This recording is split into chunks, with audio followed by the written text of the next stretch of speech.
In 1981, demonologists Ed and Lorraine Warren filmed the exorcism of 8-year-old David Glatzel in Brookfield, Connecticut, which was witnessed by his family, his sister Debbie, her boyfriend Arn Johnson, and Father Gordon. Arn encourages the demon to enter his body rather than David's during the exorcism. While suffering from a heart attack and being taken to a hospital in a comatose state, Ed sees the demon transport itself from David's body to Arnie's.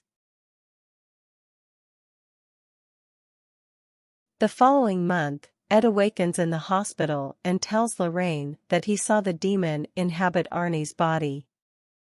She dispatches the police to the kennel and tells them that a tragedy will occur there. Arn and Debbie return to their flat, which is situated above a kennel where Debbie works.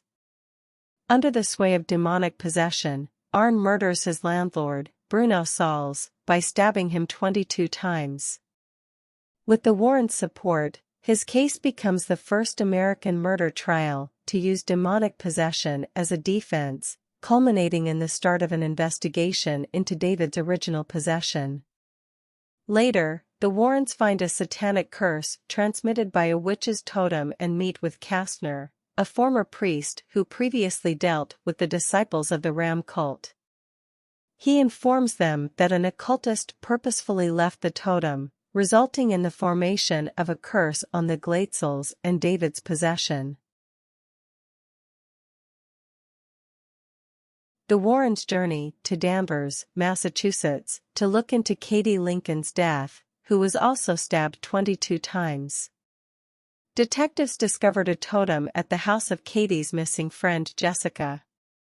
Lorraine begins a vision to reenact the murder and finds that Jessica stabbed Katie while under the influence of demonic possession before leaping to her death off a cliff, allowing detectives to recover her body. Lorraine touches the corpse's hand to help locate the occultist as the Warrens journey to the funeral home where her body is resting. Lorraine travels through a dark tunnel in a vision and sees the occultist attempting to have Arn kill himself, but is stopped just in time. Lorraine is threatened by the occultist, and she informs Ed that the link is reciprocal. The Warrens return to their Connecticut home to conduct additional research. Ed momentarily loses consciousness and is later influenced by the occultist to murder Lorraine, but is stopped in time by Drew. They eventually discovered the totem in their home, hidden inside a vase of black roses. Drew hands Ed a book of Strigurian witchcraft he discovered and informs him that in order for the curse to be removed, the occultist's altar must be destroyed. They suspect the occultist is operating in the region after learning Katie attended nearby Fairfield University.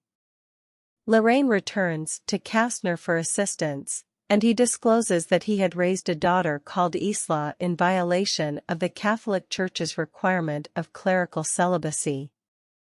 He informs Lorraine that during his research, her interest in the occult grew, and she eventually became an occultist. Kastner grants Lorraine entry to the tunnels, where she discovers the altar and is killed by the occultist. Ed quickly appears and uses a sledgehammer to break into the tunnels through a locked drain hole. He is momentarily possessed by the demon and tries to murder Lorraine, but she reminds him of their first meeting and of their love. Ed reawakens and destroys the altar, rescuing himself, Lorraine, and Arn. After failing to finish the curse, the occultist appears at her broken altar only to be killed by the demon she summoned. Ed puts the altar cup, along with the Valak painting and the Annabelle doll, in their room of artifacts. Arn is convicted of manslaughter but only serves 5 years of his sentence, because he marries Debbie while in jail. Lorraine is shown a copy of the gazebo where they first kissed.